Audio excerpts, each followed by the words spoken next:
नेपाल को भारत में मिला दो, सम्राट चौधरी की जुबान फिसली या सत्ता का घमंड है? क्या आपने कभी सोचा है कि एक पड़ोसी देश का डिप्टी सीएम खुलेआम कहे कि नेपाल को भारत में मिला दो? अब आप सोच रहे होंगे कि ये मजाक है, मगर नहीं, ये सच है।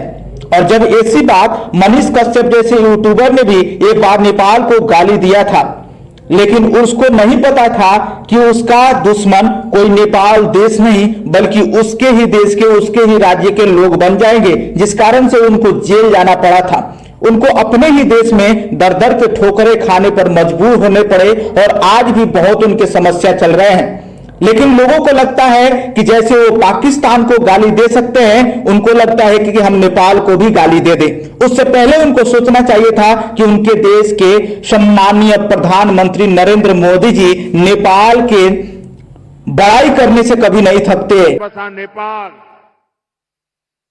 भारत का एक मित्र है, करीबी दोस्त है। नेपाल के बारे में हमेशा वो सकारात्मक विचार रखते हैं और नेपाल भारत संबंधों को मजबूत करने की बातें करते हैं। फिर ऐसे सम्राट चौधरी जैसे लोग हो या फिर मनीष कश्यप जैसे यूट्यूबर कैसे नेपाल को बारे में कुछ गलत बोल देते हैं?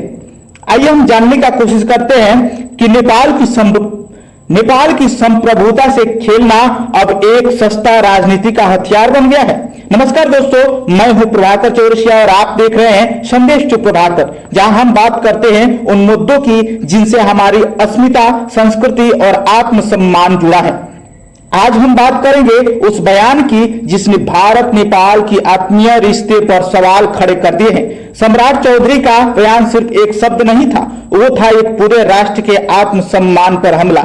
लेकिन वीडियो के अंत में मैं आपको एक ऐसा किस्सा सुनाऊंगा जिसमें पीएम नरेंद्र मोदी ने नेपाल की वीरता और गोरखाली साहस की तारीफ करते हुए खुद भावुक हो गए थे। बिहार के उप मुख्यमंत्री सम्राट चौधरी ने कहा, नेपाल तो भारत का हिस्सा था, अब फिर मिलाना चाहिए। ये बात सुनकर नेपाल के लाखों युवाओं का खून खौल गया, क्योंकि ये सिर्फ एक बयान नहीं, एक स्वतंत्र राष्ट्र के आत्मसम्मान पर हमला था। जब नेपाल में जेनजी का आंदोलन हो रहा था तो उस पर विभिन्न टिक्का टिप्पणी करने का इनका कोई हक नहीं बनता है। इसलिए नरेंद्र मोदी अपने बीजेपी पार्टी वालों से ये साफ कह दिए थे कि नेपाल के नेताओं पर या फिर नेपाल के मुद्दों पर आप लोग चुप बैठिए, कुछ बोलना नहीं है। प्रधानमंत्री नरेंद्र मोदी की जिनका पूरे विश्व में डंका बजता है, उन्होंने नेपाल की महानता के बारे में क्या कहा? मोदी ने कहा था, नेपाल का इतिहास वीरता और अध्यात्म का संगम है। गोरखाली सैनिकों की बहादुरी दुनिया जानती है। भारत नेपाल का रिश्ता कोई सीमा नहीं बांध सकती। अब सोचिए, जब प्रधानमंत्री खुद इतने सम्मान के साथ बात करते हैं तो सम्राट चौधरी जैसे लोग खुद को उनसे ऊपर कैसे समझ लेते हैं? क्या ये सब सिर्फ ध्यान भटकाने के लिए है? क्या ये किसी राजनीतिक एजेंडा का हिस्सा है या फिर ये अखंड भारत की उस सोच के हिस्सा है जिसमें भावनाएं भड़काकर चुनाव जीते जाते हैं? क्योंकि जब भी भारत नेपाल संबंध मधुर होते हैं, कोई न कोई ऐसा बयान जरूर आ जाता है जो इन रिश्तों में दरार डालने की कोशिश करता है। लेकिन हम नहीं भूल सकते, इन देशों के रिश्ते सिर्फ राजनीतिक नहीं, आत्मिक है और संस्कृति से, आस्था से हम जुड़े हुए हैं। ये बात खुद स्वयं नरेंद्र मोदी जी भी हर बार कहते हैं। इस बयान से कई सवाल खड़े होते हैं। क्या भारत सरकार इस बयान का समर्थन करती है? क्या भारत नेपाल की मित्रता अब खतरे में है? क्या नेपाल की नई पीढ़ी अब भारत से दूर हो रही है? 80 लाख नेपाली भारत में कार्यरत हैं। 15 लाख से अधिक भारतीय पर्यटक हर साल नेपाल जाते हैं। दोनों देशों की जीडीपी में एक दूसरे की भूमिका अहम है। इन सब के बावजूद कुछ लोग अपने शब्दों से आग लगाने की कोशिश कर रहे हैं, और वो भी बिना सोचे कि उसकी आंच कहां तक जाएगी। मेरी नजर में एक नेता का सबसे बड़ा धर्म होता है संयम और समझदारी। अगर वो नहीं है तो चाहे कुर्सी कितनी भी बड़ी हो, बेकार है। सम्राट चौधरी को माफी मांगनी चाहिए और भारत सरकार को स्पष्ट करना चाहिए कि भारत नेपाल की संप्रभुता का पूरा सम्मान करता है। हम युवाओं को भी सतर्क रहना होगा। सोशल मीडिया पर जो आग लगती है वो दिलों तक पहुंच सकती है। सवाल उठाइए लेकिन दिलों को मत जलाइए। कई लोगों का प्रश्न रहता है कि क्या नेपाल कभी अखंड भारत का हिस्सा था? तो आइए हम जानते हैं कि नेपाल कभी भी अखंड भारत का औपचारिक रूप से या फिर राजनीतिक हिस्सा कभी नहीं रहा है। नेपाल हमेशा से एक स्वतंत्र, संप्रभु और गौरवशाली राष्ट्र रहा है। भले ही सांस्कृतिक और धार्मिक रूप से उसका भारत से गहरा संबंध रहा हो, नेपाल का इतिहास 2500 से भी ज्यादा पुराना है। लिच्छवी वंश जो ईसा पूर्व 400 से लेकर गोरखा राज्य और फिर शाह वंश तक नेपाल में सदैव अलग राजशाही व्यवस्था रही। 1768 में पृथ्वीनारायण शाह ने नेपाल को एकीकरण किया और उसे आसपास के देशों, दोनों विशाल देशों भारत और चीन के बीच एक बफर राज्य कहा। अंग्रेजों ने भारत पर कब्जा कर लिया लेकिन नेपाल को नहीं जीत पाए। 1815-16 में सुगौली संधि यानी कि सुगौली ट्रीटी के बाद नेपाल में कुछ क्षेत्र जैसे कुमाऊं, गढ़वाल, सिक्किम के कुछ हिस्से ब्रिटिश भारत को दे दिए, लेकिन नेपाल की संप्रभुता बनी रही।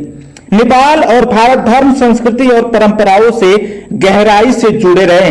रामायण के अनुसार जनकपुर नेपाल में सीता जी का जन्म हुआ और अयोध्या भारत में उनका विवाह श्री राम भगवान से हुआ था। काशी और पशुपतिनाथ, अयोध्या और जनकपुर धाम, महाभारत और वाल्मीकि आश्रम नेपाल के जो तराई क्षेत्र में है, सांस्कृतिक एकता का धरोहर है, लेकिन राजनीतिक एकता कभी नहीं थी। भारत ब्रिटिश का उपनिवेश था, नेपाल नहीं था। नेपाल ने अंग्रेजों से कई युद्ध लड़े। एंग्लो नेपाल वार 1814 एवं 16 ब्रिटिशों ने नेपाल की गोरखा वीरता को पहचाना और गोरखा रेजिमेंट बनाई। नेपाल कभी औपनिवेशिक शक्ति का हिस्सा नहीं रहा। अखंड भारत की वैचारिक अवधारणा क्या है? अखंड भारत का अर्थ कुछ राष्ट्रवादी विचारधाराओं में उस भूभाग से होता है जहां कभी सांस्कृतिक धार्मिक एकता रही हो, जैसे भारत, पाकिस्तान, बांग्लादेश, नेपाल, श्रीलंका, अफगानिस्तान, तिब्बत आदि। ये सही बात है कि इन सभी देशों में जो हमने नाम लिए हैं, नेपाल, भारत, बांग्लादेश या फिर श्रीलंका, अफगानिस्तान, तिब्बत, इन सब में पहले सनातन धर्म का बहुत ज्यादा व्यापक प्रचार प्रसार रहा है और यहाँ पर सनातन धर्मी लोग काफी रहते थे। बाद में इन लोगों का धर्मांतरण हुआ और ये लोग धीरे धीरे सिमटकर आज नेपाल और भारत तक पहुंच गए हैं। परंतु यह राजनीतिक यथार्थ नहीं है। नेपाल संयुक्त राष्ट्र यूएन का सदस्य है, उसका अपना संविधान, झंडा, सरकार और सेना है। नेपाल कभी भी भारत का राजनीतिक हिस्सा नहीं था। नेपाल ने स्वतंत्र राष्ट्र के रूप में हमेशा अपनी पहचान बनाए रखी। भारत और नेपाल के बीच में धार्मिक, सांस्कृतिक और भावनात्मक संबंध हमेशा मजबूत रहे हैं, लेकिन इसका अर्थ राजनीतिक एकता नहीं है। नेपाल एक ऐसा देश है जिसने कभी भी गुलामी स्वीकार नहीं की, न ब्रिटिश की, न मुगल की और न किसी पड़ोसी की। यह उसका गर्व है और उसी गर्व को ठेस पहुंचाना किसी भी बुद्धिमान नेता को शोभा नहीं देता।